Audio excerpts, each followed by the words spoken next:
Okay, here we go. Welcome back to another episode of Watch the Clock. I'm Dom. I'm Anant. And boy, do we have some stuff to talk about this week. Whole Some lot. big marks, world records, stuff everywhere, man. World bests, world records, national records, all kinds of good stuff. So I personally had the pleasure to attend the USATF Indoor Championships in Albuquerque.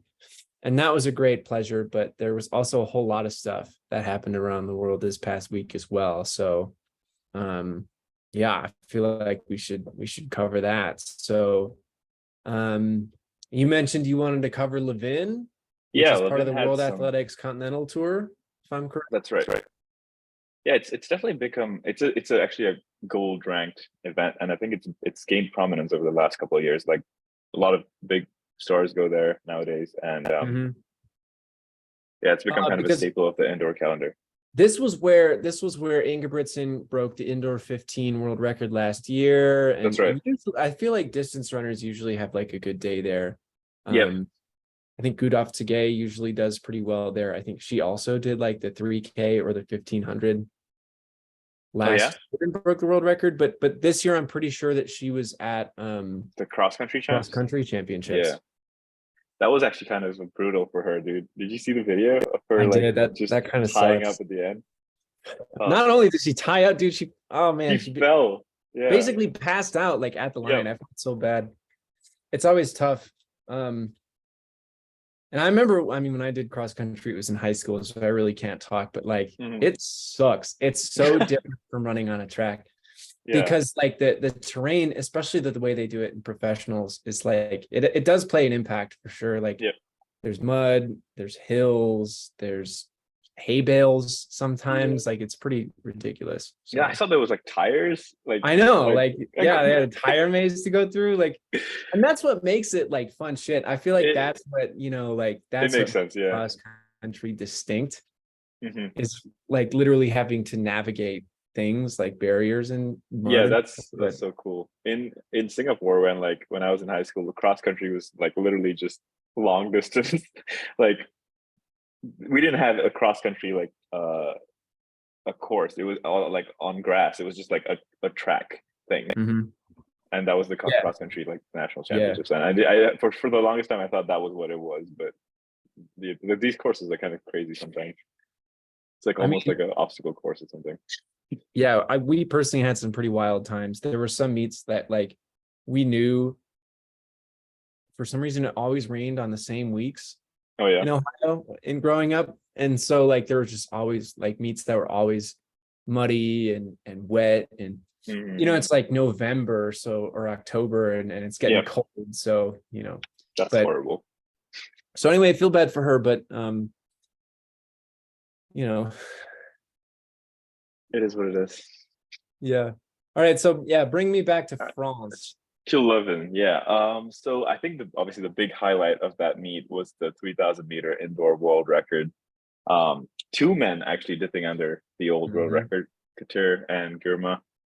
And it looked like it was it was like meant to be a world record attempt. They had the wave life thing set up to track the world record, and like he knew it was going for it. And Girma was with Couture like basically all the way. So did you see the race? I did. Yeah, I saw the video of the race. It was a good race. I don't know. I mean, it's I don't know how much the wave light technology helps these guys. But 7:23.81 new world record for Girma, and Couture right behind with 7:24.68 for Spain, which is obviously a national record for him.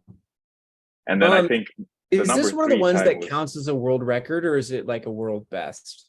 I don't know. I think I've seen those terms being used like interchangeably, but I guess like generally speaking, it's a world best if it's indoors, right? And then there's an outdoor equivalent of it. That's I don't know. I mean, it's the best that anyone's ever done in the world either way. So and it's not something that is like, it's not something like a 500 or a 300 where it's like less competed. I mean, this is something that's run by people. So And Yeah. if I'm not I mean, certainly at the collegiate level, the 3K is one of like the final events at nationals. And I Yeah. don't know whether that's also true for like, indoor worlds and all that kind of stuff as well. Hmm. But I mean, like, yeah, it definitely is like a pretty well contested event. So for sure, like this is absolutely a monumental achievement. I mean, and it seems like a great time for the event, because like three of the fastest times ever have come like within the past month, basically. Hmm. With like Nuguse in third now. Yeah. Yeah, So like almost overnight.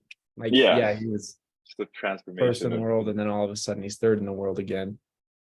Um, but yeah, hot contest for sure. I do know. for I sure. wonder, like you were saying about the wave guide. I mean, I've never run with it, but Actually, I was seeing a lot of like buzz about it on Twitter and like YouTube comments where like people were saying like, because it was a 25-year-old record by I think uh, Koman before that. So they were like, oh, he did it without the wave glide and all these pacers, and obviously the shoe technology has also improved greatly.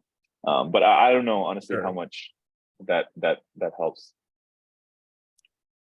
I mean, I feel like it does. So, I mean, if you're a distance runner, you've got different tactics, right? Like some Yeah, people know like to go out faster than others, or some people like to negative split. yeah, Or some exactly. That's the people, thing that I was wondering, because it's basically it takes the world record and it just fucking like splits it like evenly. So I don't yeah, even know if that's like how people like to run. I know. Like, and it looked like from that race, they were kind of just like staying on the lights basically the entire time. Yep. So it did seem like it was sort of an even split, but yeah, I don't know. It's hard for me to say. Yeah. I don't know. It's cool. It's cool to see how it's shaping up the event though. I, Yeah, the meet was also like I saw like I was seeing the video and they had like these I think there was a coaches like dressed up in suits and like they were on the track like cheering them on. It I was did see almost like that. football Yeah. managers like yelling from the side. It was kind of cool. Yeah, I think not usually, but like sometimes when I see that in the Diamond League, it's like the meet like director who's Okay. always yelling at people.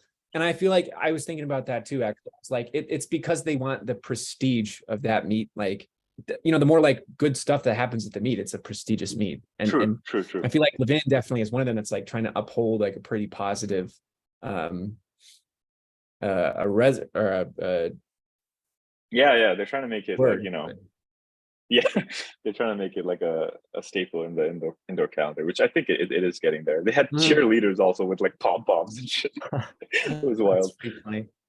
But yeah, that was obviously the highlight of Levin, and then Okay, speaking the of long. technology,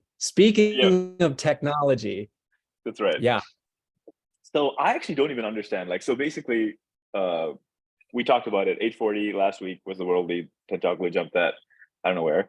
But then shortly after, World Athletics like nullified the mark Mhm. based on the spikes that he was wearing, Right. and he went on this big rant on Instagram. But And basically, he apparently had worn the same spikes that he had for other meets, but it was a different color. there's no freaking way that that's actually true. It's got to be, Yeah, there's no way that the color of Spike would make any no, difference. yeah. There's no way, right? But obviously, like I don't know if that's true, but yeah, I mean, I think he has worn a couple of different models also of spikes, and he did say something about the thickness of the sole in the back. I think they have a Mhm. measurement that you can't exceed. Yep. And he's been jumping in like these long distance spikes with a carbon plate, so I think maybe that has something to do with it. Hmm. Yeah, I think it's something about like the drop of the heel. Okay, Wad could yeah, probably tell us about all of this. sure, yeah, I don't, there's no way that it can be related to the color of the spikes, because yeah, like you saw that picture on Twitter where it was like, his jump is canceled and then yeah, like one color of spike has the X over it, and yeah, one like the exactly, same spike with a different color is allowed. yeah. There's no way that that's Well, I actually, mean, I feel like that's got to be clickbait. well, that I saw that on Twitter, but actually, like he also said that on his Instagram post, or like he posted basically the three different shoes that he's jumped in, and then the first two pictures were basically the same shoe, but one of them was banned and one of them weren't. So I don't know. Anyway, he was very upset about that. There was a lot of outpouring of support fellow jumpers in the Instagram comments. Mhm. And he was like, I can jump 840 whenever the fuck I want. And And then then he did proceeds to just do it that. literally the next day in London. 841. Yep. Which Incredible. is just so satisfying to see. So I mean, That was yeah, really good. he's still in his solid 840s form that he's been in. And I don't know, I don't see anyone else challenging. So Yeah. at least. It's really strange to me though, because like when you think about it, you don't let people like jump in certain spikes, but like Yeah. those are okay for middle distance. When you And think like that's the what's other the thing I was difference? You know, exactly. like And if it's still a legal shoe for some events, yep. I agree. And what's the actually, difference? that's the thing I was wondering, because it's like, it's almost as if companies, these shoe companies, care so little about the jumps that they haven't even bothered to like implement that technology in the jump spikes. And like Yeah. people have to go out and buy long distance spikes to fucking jump. So, Yeah. I don't know. It's weird. So I feel like that should already be in the shoe, and it should be like, gone through the process of like being approved or whatever. yeah. So in his Instagram rant, he was Tentoglu was also calling out the shoe companies too. Yeah. Yeah, he was like, I mean, like, this is ridiculous that like these are the only like some of the only shoes that are available to me, and they're middle distance spikes. Exactly. It's weird. I think it's baller to call your shot though, and then just like the next 841. It's awesome. That's I got love the guy. that's got Steez written all over it. Yeah. And that I think that's really only like the only long jump mark to speak of. It's a pretty Really, good yeah. field. Yeah, I mean, you've got Montler and Dendy and Michael Masso, but yep. Yeah, and I think even generally in the world, I haven't seen anything above like low eights pop up. So definitely seems to be taking a commanding lead right now. Yeah. I think what else? So Famke Bol at this meet ran 50-20 and won the 400, which was already like, pretty fast. It was a meet record, and she won that handsomely with the second place Anna Kilbasinska 51-40. So that was just her doing Famke Bol things. And then in the 800 we had Keely Hodgkinson. I forget. Let me pull up the time. I think it was in the 157s. Where's this? But yeah, she won that. Yeah, world lead 157.71 from Mary Mora, who went out crazy fast and then faded for second place with 2 minutes 61.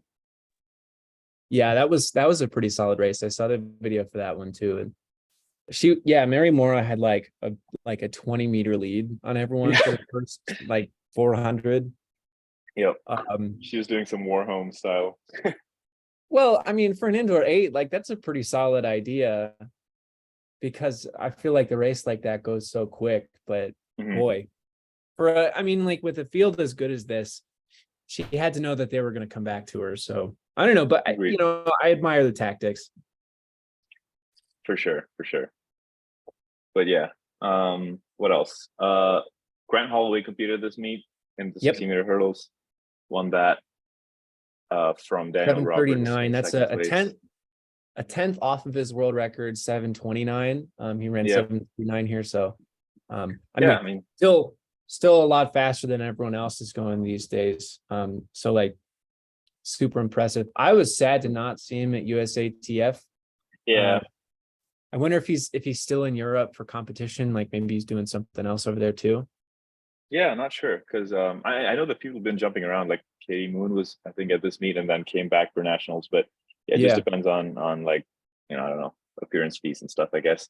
Also, there's been this stat going around. I think World Athletics posted it. He's been undefeated in indoors for 3,258 days as of Levin. Man, which is just an insane like statistic. So I mean, I don't think, and it's not because he's not racing, because he is. Exactly. Yeah. He is. He's just so good at particularly the 60 hurdles. Like he's got such a good start, and he's always so clean over it, especially like the first 2 hurdles. Like he's already got like a full step on everyone over the first Yeah. two hurdles. Yeah, exactly. So he's And I looking mean, pretty good this year. he's looking amazing. Daniel Roberts also looking like decent. He was second in 743. Mhm. He has his I've noticed for the past couple of meets he's been wearing these tights that are like long tights on one leg and like short tights on the other. I noticed It's that kind of too. made it his style. I'm not one Um, to judge. yeah, no, it looks good. And what else? Omanyala upsets Jacobs in the 60 meters All after right. running 6:56 in Mets the week previous. So it's looking pretty strong. I think Jacobs also isn't in his best form. He actually lost in the Italian indoor championships to a fellow countryman. I forgot his name, but he got second place there. So Can I say something? yeah, I'm not a big Marcel Jacobs fan. I Oh, never yeah? really have been. Like, I respect the game. I do. Sure. Like, he's a solid athlete, but I don't yawn, like I don't see. Okay, here's the thing. I don't Yeah. see him as the guy who's gonna run like 9.6. You know what I'm saying? No, I agree with that. He's fast, but he's not like earth-shatteringly fast.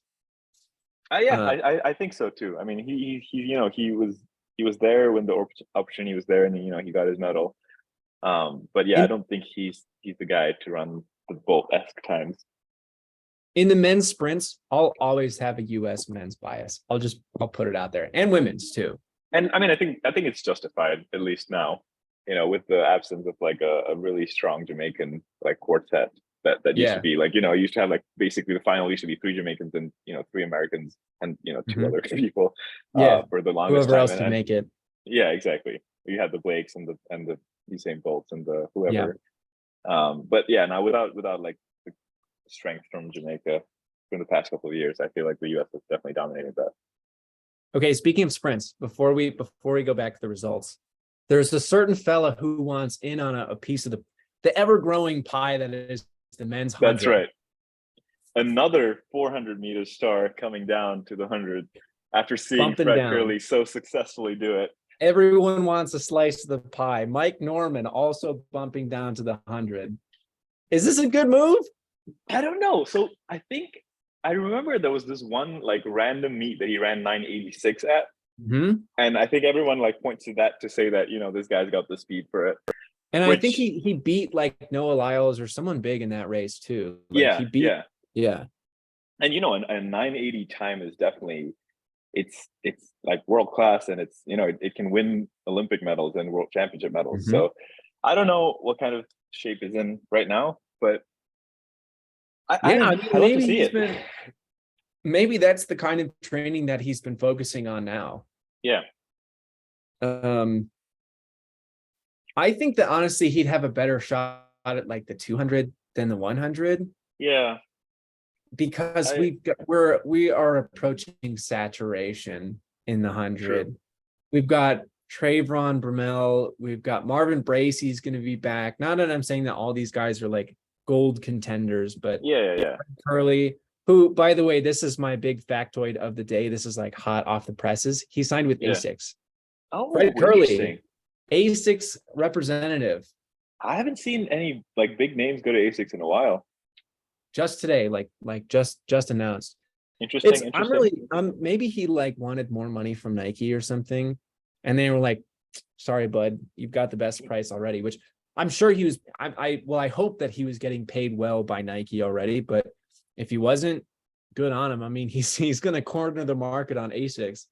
For sure, yeah. I mean, and I've seen athletes make similar moves, like going to a smaller company where they're kind of get to build the brand.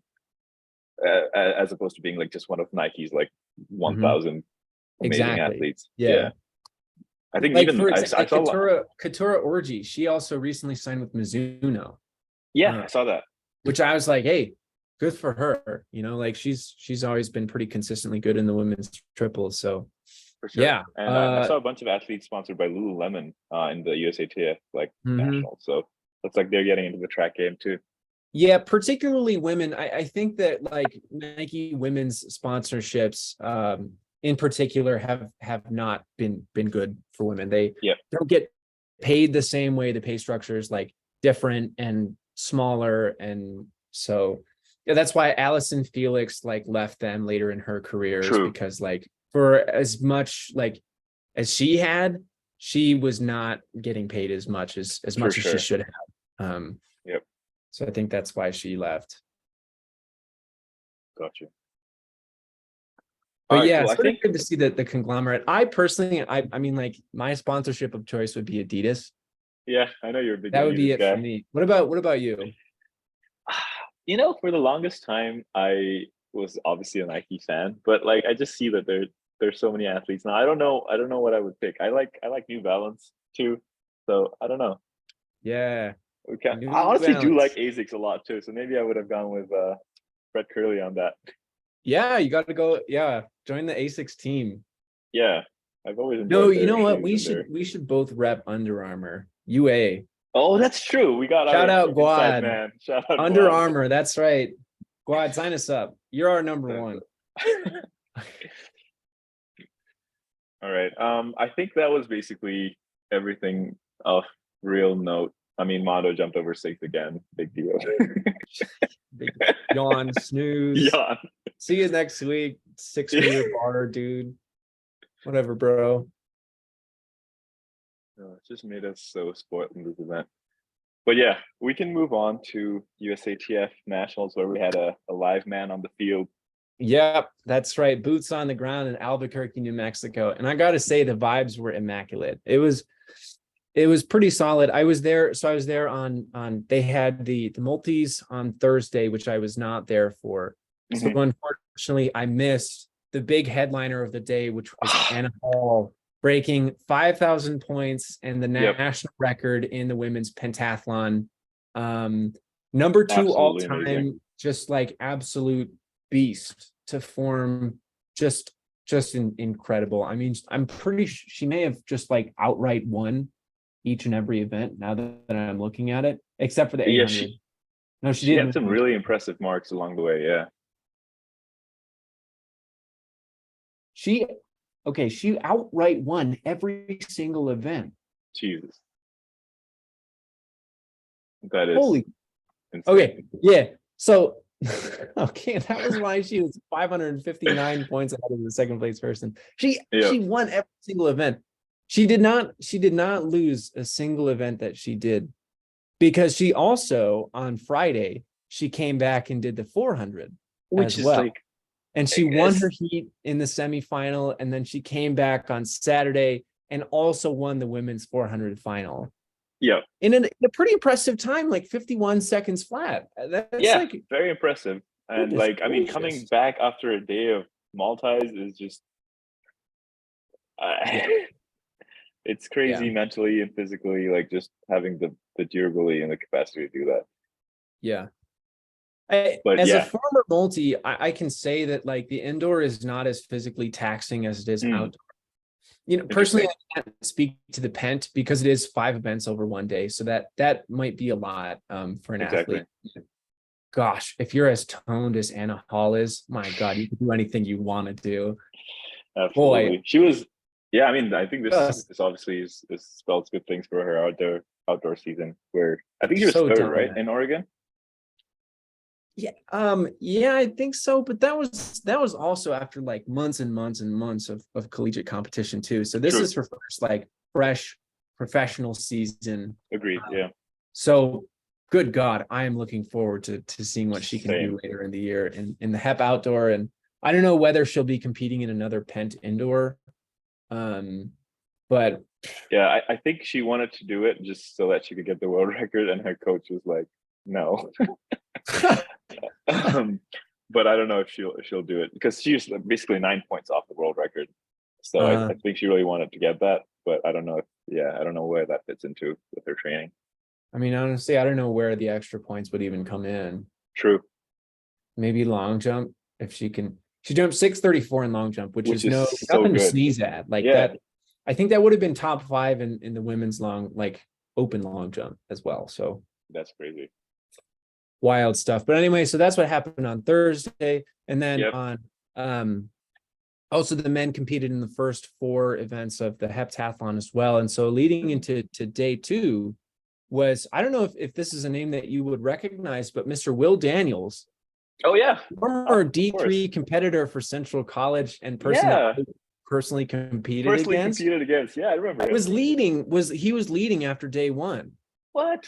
Yeah, yeah. And That's so he so was awesome to also, see.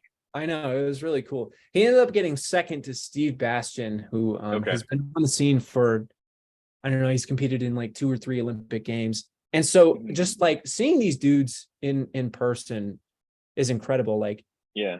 decathletes come in all different shapes and sizes. And so you've got people like Will Daniels who are like 5'8", 220 pounds. It's just like solid True. ball muscle. And then Yeah. you got people like Stephen Bastian who look like me. He's like Yeah. this skinny he's like, I swear to God, he's like 160 pounds. Like it's the same as Jesus. me. Mm. And I was like, boy, I mean, I knew he was like thin for a decathlete, but he's like very small. But that didn't matter because like he always is very good in the technical skill events. Yeah. He put on a great show in the pole vault and also won the 1,000. And so all of a sudden there he was in first place at the end of the event. Yeah. Very decent long jump too, 755. Yeah. So Pretty solid. pretty solid. I don't want to dwell too much because I know that we've got other things to cover today, but that was fun for me to see personally. Yeah, you should have said hi to him. Be like, yo, remember when I I really competed wanted against to, you? but I'm also a chicken, so Fair. Maybe you can compete next year and say hi. yeah. Next time I see him, I'll be like, "Hey, remember when we competed against each other in college? That was pretty cool, Right. wasn't it? Look what you're doing now." Okay, so then like immediately after that, I walked over to the women's weight throw. Okay. And Yep. boy, did some stuff happen there. So, gosh, these are big people throwing big things, and Yep. the women's weight did not disappoint. So Deanna Price is back. She threw a world Back with a record bang. and/or world lead, which is obviously a national record, facility record, everything like that. 26:02, first person to throw over 26 meters. She was throwing absolute bombs, and I'll tell you, she is a scary person. She would Oh my God. go walk into the circle and like stare down the entire crowd, like while she was Yeah. doing just, like the most fiery intensity that you have ever seen before. And then she would heave that freaking thing and scream. And I was like, boy, I also want to like throw things now too. Oh, that's so crazy. Because she God, seems so like cheerful and pleasant in interviews. she is. Yeah. Yeah. Afterwards, she was literally jumping for joy. And I was like, man, go you. Like, that's awesome. She was really like, she was having fun too. Yeah. And I think maybe last year or the year before that, we had sort of talked about her disappearance from the sport. And it was because she had surgery on her heel. And so she Oh had been wow. in recovery for the past like year or so. And she's like been on the way back up since then. And she talked about it in like the, the post kind of throw interviews about like her journey back a little bit. And boy, so like I was doubtful last year, but I seems like she's back this year and she is in form. So I would expect I would look for her in Hammer as well outdoors. So man, oh man, that was quite something. Back from that to like a world record. Yeah. So crazy stuff from Deanna Price. Mm-hmm. What was next?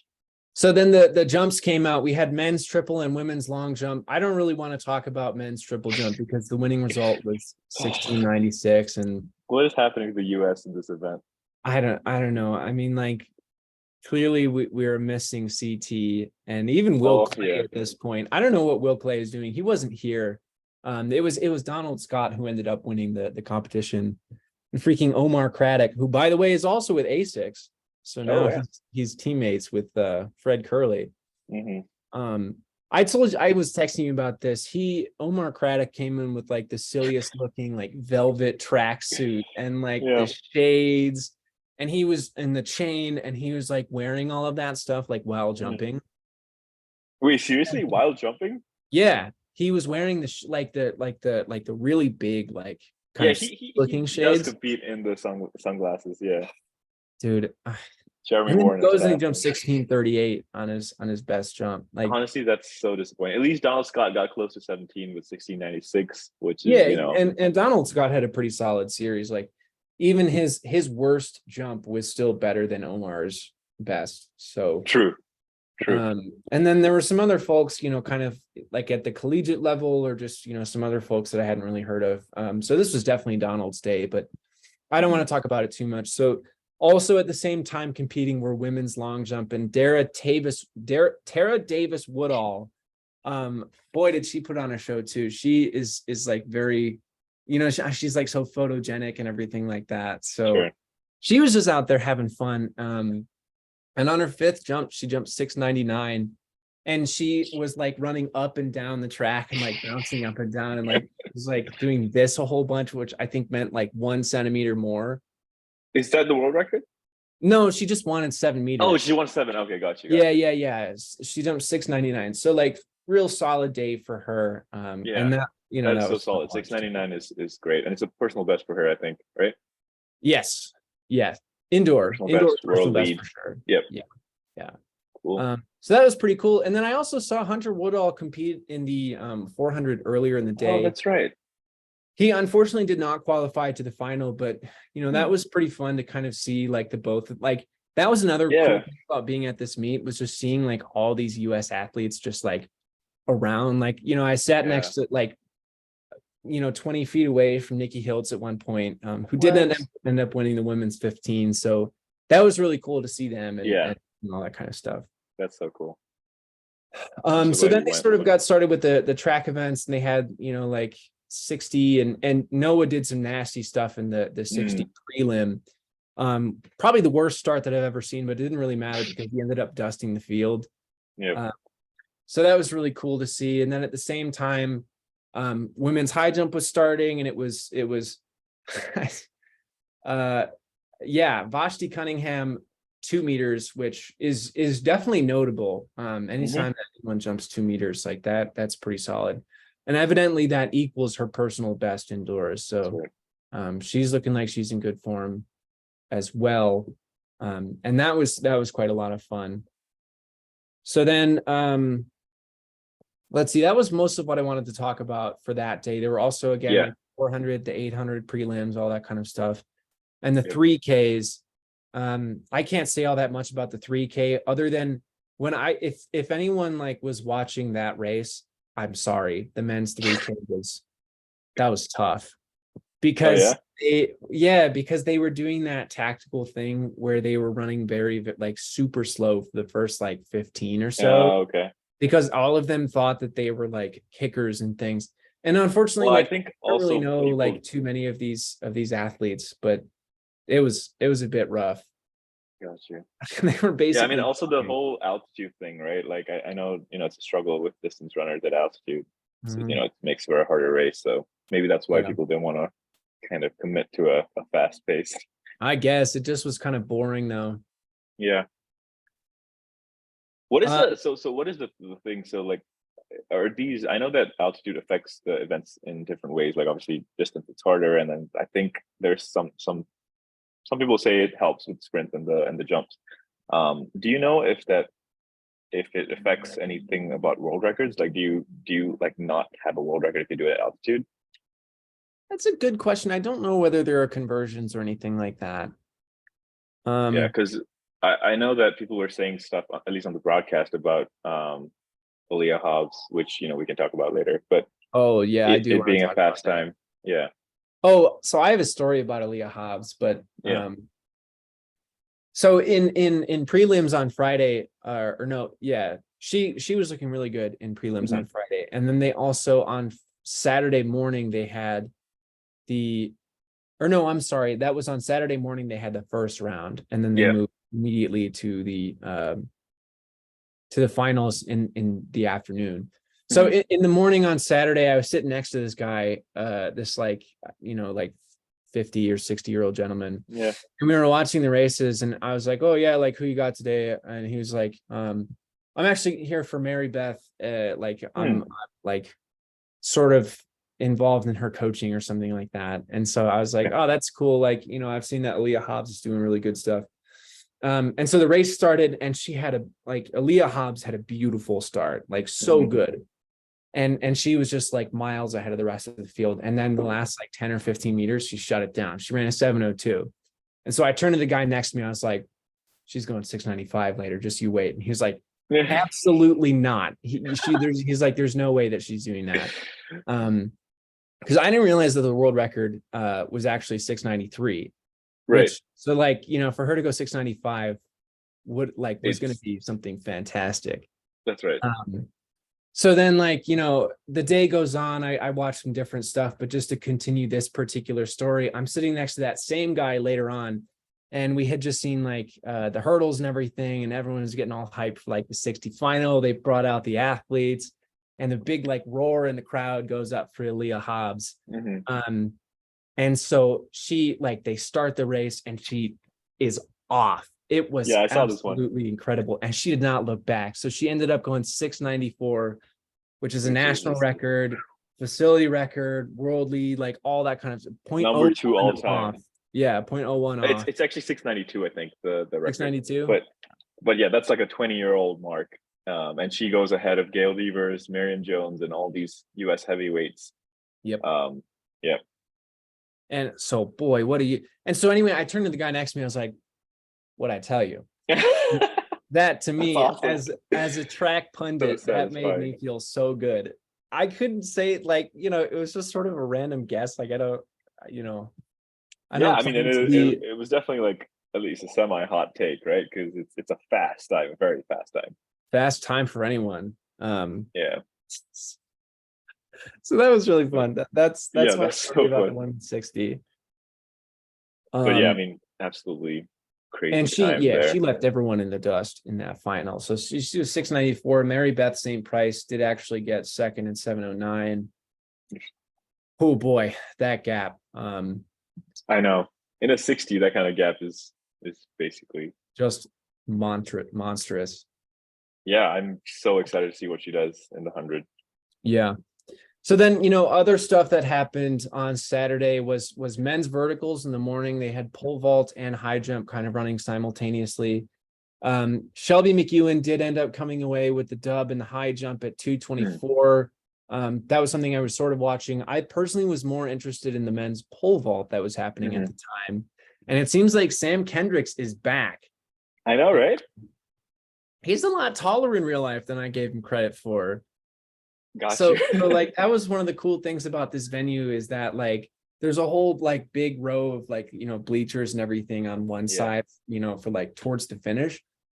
But the jumps and the verticals and everything sort of happen on the other side. And they also have smaller bleachers on that side.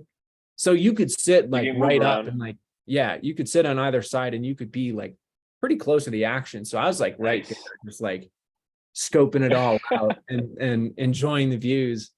Because I think overall the men's pole vault, they had a pretty solid day. So Sam Kendricks came away with the win at 5:91, which was super fun.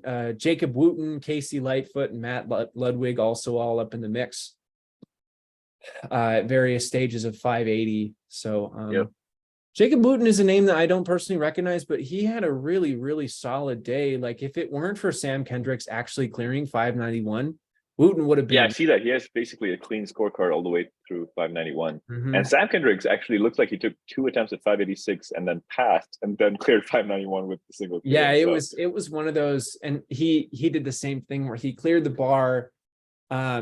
He, got up and was shouting, and then he ran a full 200 meters around the entire track. And everyone was it was such a good one to watch. So that was pretty cool to see as well.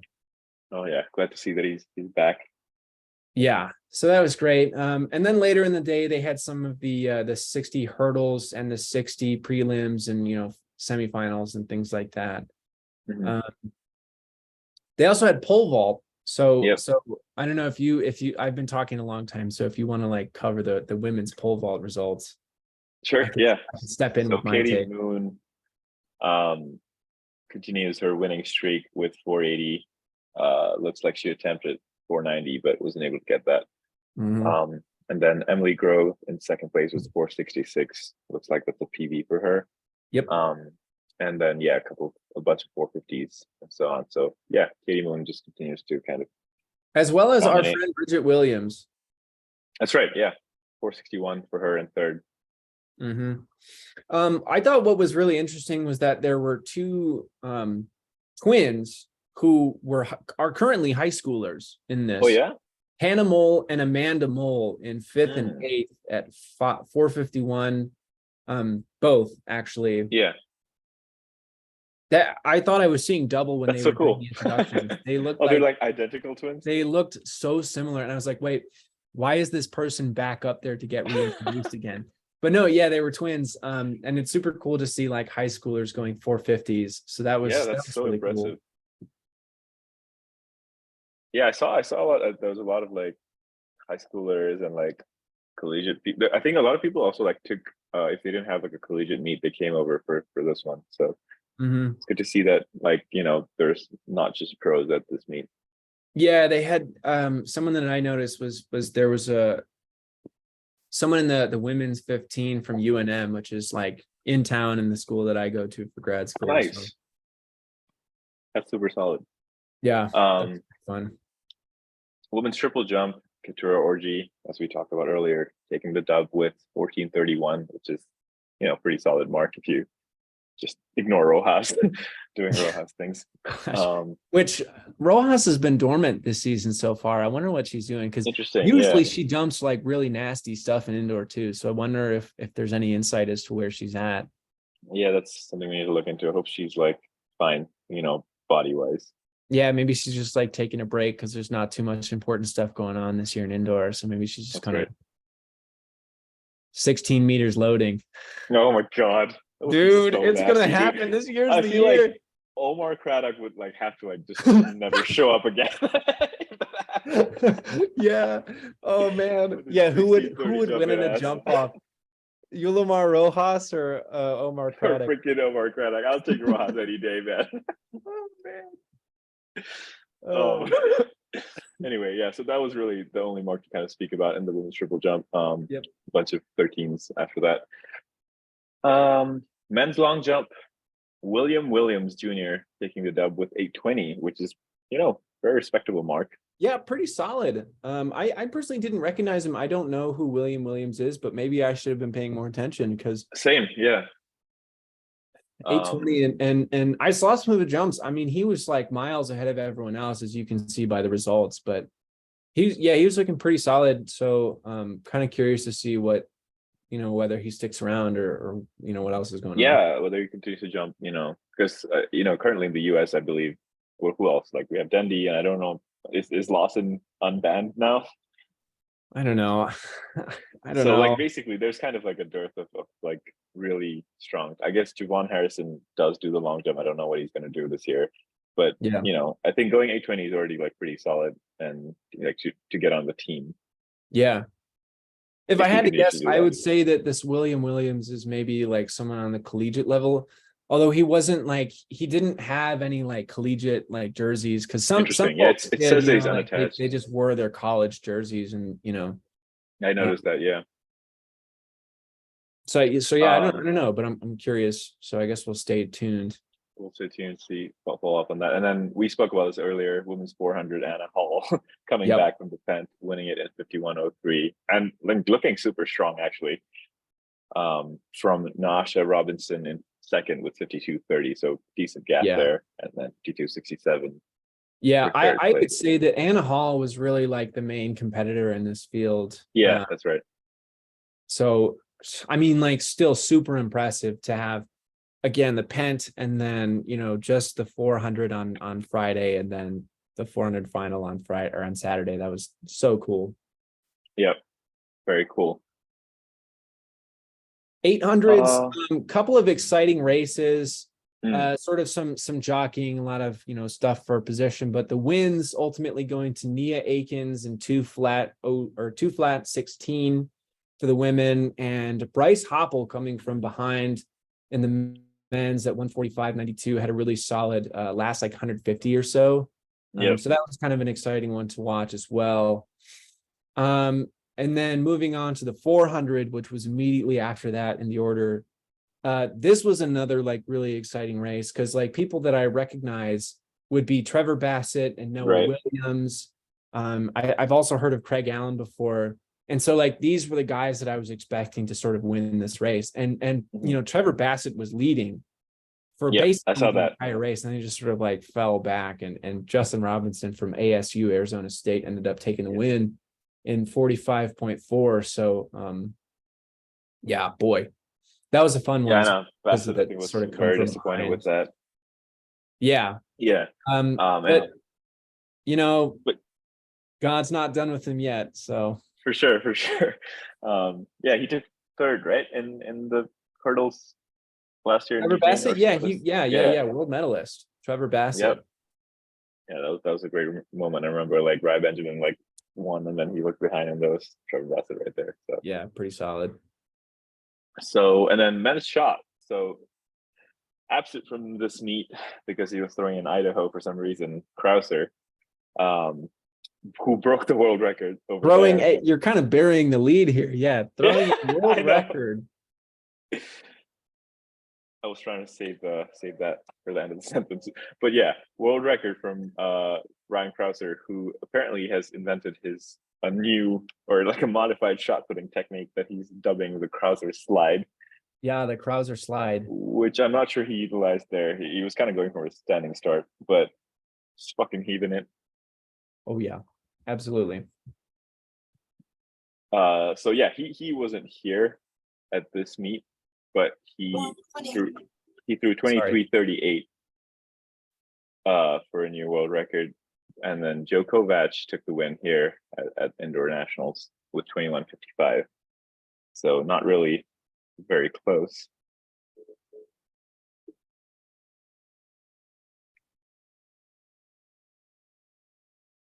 Are you looking at the video? I just watched this video.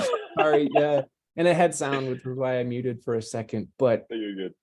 Good God. I mean, I don't know what was going on in Iowa, but apparently he was just heaving it. So yeah, 23:38. And it wasn't a slide. I mean, he did like the spin technique. So yeah.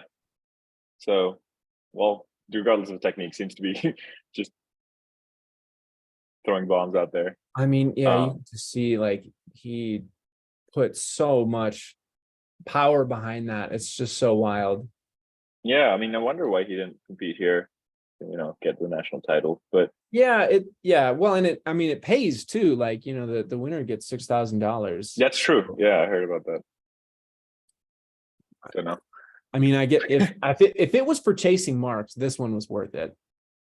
Because he was nearly 2 meters ahead of the field here. Yeah. And I mean, who's to say what he would or would not have done if he also came to Albuquerque? But I mean, boy, yeah, what a mark. What else? We got women's 15 and men's 15. Mm-hmm. So Nikki Hiltz taking the win there. Yeah, and that was much more exciting. That was a great race because it was sort of like back and forth in terms of who was winning and who wasn't. And so, yeah, it was Nikki Hiltz with it looks like it was a close finish too, right? Yeah, the lean at the line kind of came from behind. And so they took the dub there in 4:17.10 over Sage Herta Klecker. Which not a name that I recognize. Did her well, I know Sage Herta is a name I recognize, but did her and Joe Klecker get married? Oh, maybe. Big if true. But yeah, that was a really fun one to watch. And then we've also got the men's 15. So that the same guy who won the 3K also came back and won the 1500. Sam Prakel 3:42.62. Another close finish. Henry Wynn 3:42.90 right behind him. So that was kind of a fun one as well. Cool. And then I think the last events were the 60-meter hurdles finals and the 60-meter finals. So men's 60-meter hurdles, Freddie Crittenden taking the win with 7:49, which is actually a PB for him. Mm-hmm. From Robert Dunning in second place with also 7:49. Was it a photo finish? Oh, it was a photo finish indeed, my friend. The way that race went down was Freddie Crittenden had a really solid, like, great start, was out sort of ahead of the field. And then Robert Dunning was kind of coming up on him, and so they both, had that lean at the line. Yeah. It was Freddie who ultimately did come away with the win there. So, yeah, that was pretty cool. And then we talked about the women's 60 with Leah Hobbs. But the last thing I want to note is the men's 60. So I mentioned Noah earlier had a really solid prelims race.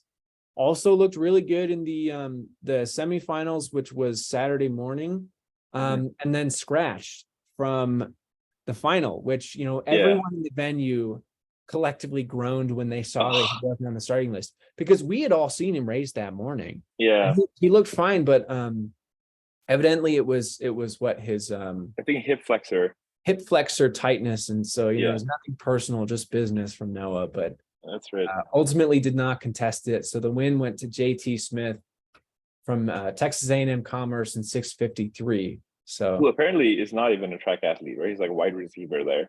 That's really what I heard. I didn't know that's that. what I heard on the broadcast. Yeah. Nice. Well, I guess he's got track speed and football speed then.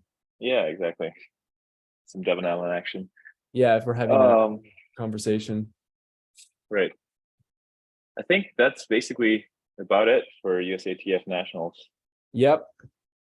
And obviously, I think the other thing we need to talk about is Femke Bol and her world record, which happened at the Dutch Championships. 49:26, which is just so fast. Indoors? Dude, do you know that would have won second place in Eugene outdoors last year? Really? Yes. Holy shit. She would have been like right behind Miller Weibo in the freaking Open 400 outdoor final. Whoa, I knew that was fast. I didn't realize it was that fast. Whoa. I mean, it's big, dude. And I mean, I think like it shows she's at least partially closing it. I don't know. Obviously, she has run fast. This is faster than Sydney's ever run, obviously, but Sydney has. I think she could run 49s too if she, if she wanted to. It's just that she hasn't. But I mean, that was going to be my question. Is like, do you think that she could actually challenge Sydney, or is it just because Femke Bol is very popular on the European circuit? She does very well because she has a lot of accolades, a lot of wins, but I don't think she's ever actually beat Sydney head to head. No, she hasn't. And I think that the big reason there, was just raw speed, which she looks like she's definitely focusing on this year. And I don't know. I don't think that she's going to beat Sydney because, Sydney, but I think it might be closer than we anticipate. And I love to see that, right? Like it's always good to see people pushing each other. And I think I saw a tweet, like comparing indoor 400 to outdoor 400 hurdles for Femke Bol. And it was like somewhere between 1 and 1.5 seconds has been like the case in the past. So if we optimistically use like a similar heuristic, she could be running like sub 51 if we kind of extrapolate. Don't get me too excited, man. Well, just putting that out there. I mean, we saw Sydney go, what was it, 50.6 or something like that in the 400 hurdles outdoors. Yeah. And we saw that live, and good God, what a rush. But I mean, like that's one that I thought would never be touched, like ever. Yep. But if what you're saying is true, I mean, Femke could come for that. The only thing is, see, if Sydney is doing as she says she's going to do, and she just focuses on the flat 4 instead of the 4 hurdles, because she's done everything that she wanted to do in that event. Yeah. I mean, that I wonder like what would happen there. Yeah, I don't know. I mean, in a head-to-head race between the two of them, I mean, certainly they would challenge each other, and there'd be fast times that would come out of it. But if she goes over to the 400 and then there's no one else, then I think what could end up happening then is like Femke Bol maybe breaks a world record, and then now that Sydney has her newfound 400 meter speed, she comes back and crushes it again. Dude, I don't know if Femke Bol could ever beat that in the. I think we're being a bit because the competition, the circumstances, the training, the plan, everything that Sydney had going for her last year was perfect. And it was at home. That was the first time we had ever seen her go out as fast as she did, and it paid off big time for her. Yeah. And Agreed. like, I don't know if anyone could ever do that again. And I agree. I think I don't know. I mean, Femke Bol is showing us that that's possible. So I'm shaking in my boots right now. It's early days. That was, you know, one of those world records that's going to be like generational, and like someone's going to have to be like born to break it. But that's the thing, is both of these athletes were born to break it. Like, yeah. Oh gosh. So super exciting things. That's, yeah, boy. This is shaping up to be a firecracker of a season, man. Yeah. I'm just so excited for outdoors. Yeah, me too. I don't think I had anything else. Yeah, I think we're at about time too anyway. Yeah. So whew, boy, yeah, what a doozy of an episode, huh? I know, right? This is like probably our most exciting episode this season. Yeah, we're jam-packed. But hopefully more things to come. Yeah, definitely more things to come. So watch the clock. I'm Anav. I'm Dom. Let's boogie.